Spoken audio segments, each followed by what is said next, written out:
As I was preparing for the talk today, I saw my son walking by and I said, "Oh, hey buddy, come here for a second. Yeah, you want to help mommy out? How about you be my audience here while I practice?"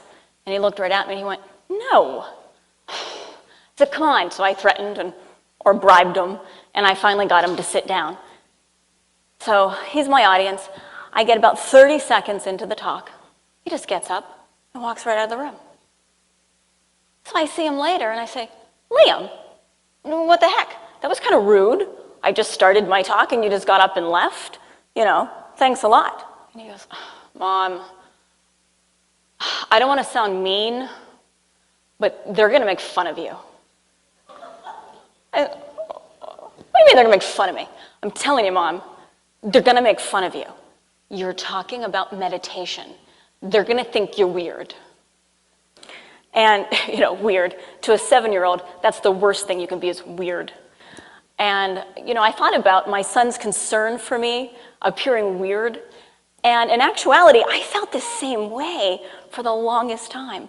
For the longest time, I never told anybody that I worked with that I meditated, because I figured, like a 7-year-old, they would think I was weird.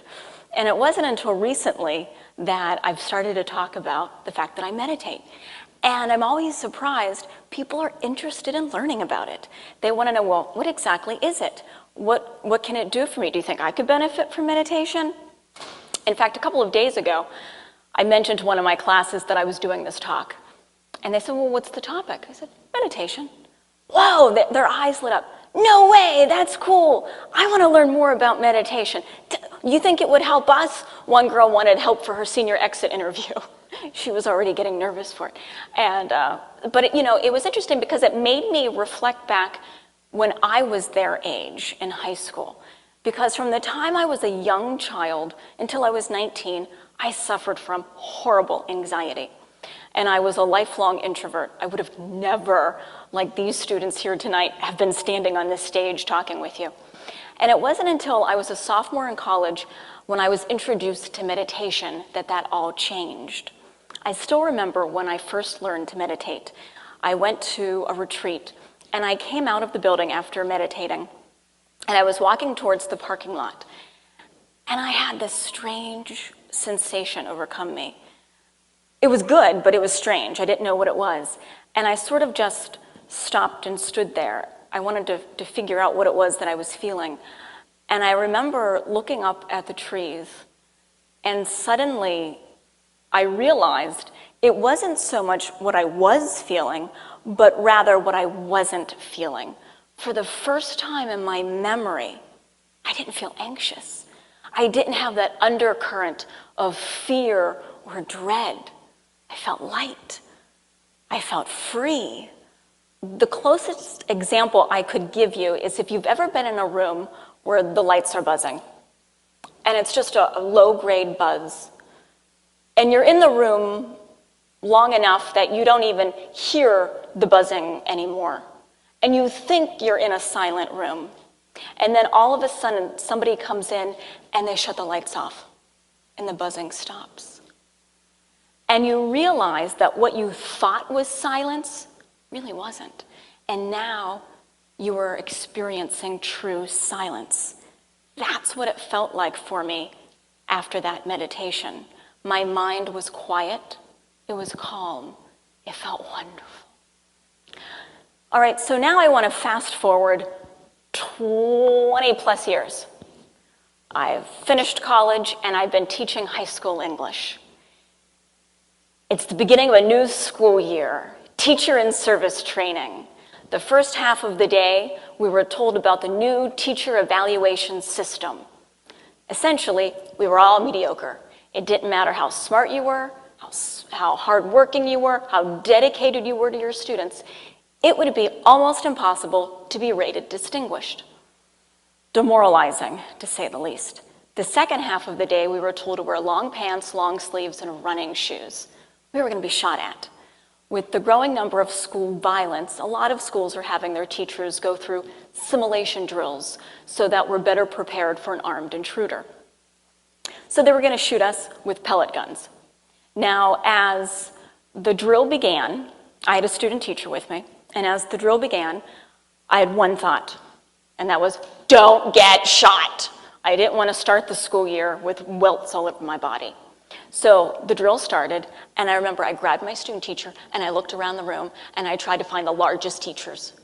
And I found this big guy, and I grab her, and I kind of like push her over here, and we duck down, and I look at her, and I go, you really want to do this? And she said, what, hide behind this guy? I said, oh, no, we definitely want to hide behind this guy. No, I mean, teach. Are you sure you want to be a teacher? As teachers that day, we were both figuratively and literally shot at. It was evident that teachers are on the front line of society. We are easy targets both for random violence in schools and for being the scapegoats for all of society's problems.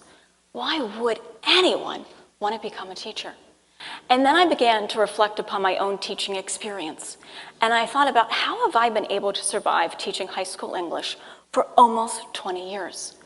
And the answer always leads me back to meditation. Now, maybe you're sitting there thinking, you know, what is meditation? Maybe you're thinking, I don't know, I kind of agree with the 7-year-old. Sounds a little weird. But in actuality, it's really not. Meditation has become more mainstream. A lot of corporations are using meditation for their employees because it helps productivity. It helps their employees to think more creatively, to work more collaboratively. The basic definition of meditation is the concentration on a single thought, word, or object. It's the quieting of one's mind in order to evoke clarity and focus. Meditation provides a profound level of relaxation, far deeper than that of sleep. There's a large body of research out there on the benefits of meditation for the body and for the mind. The medical community is beginning to embrace meditation for the benefits on the heart, on the brain, on overall health. Meditation slows the aging process. Quite literally, it's a fountain of youth. For me, meditation has been helpful in so many ways. First and foremost, it has tremendously helped with my problem with anxiety. It's helped with my personal relationships. It helps with my health. It's given me a brighter, better disposition and outlook on life. I meditate every day. My children are used to me meditating. The typical routine is after school, I go, I pick up the kids, I bring them home, I give them their after-school snack, and I say, okay, kids, have your snack, play, rest, relax. Mommy's going to go in her office and meditate for 20 minutes. That 20 minutes of meditation helps me to just release all of the stress, the little irritations, the conflicts of my day. It rejuvenates my body. It clears my mind. I come out of meditation feeling refreshed, ready for the rest of the day. I then can go back in with my children, and I'm a much better mother. I'm able to be present in the moment with them. I have greater patience. I'm calmer. I'm able to sit down and help my son with his homework. And the same holds true with my students. When I meditate, I tend to be, I think, a nicer teacher.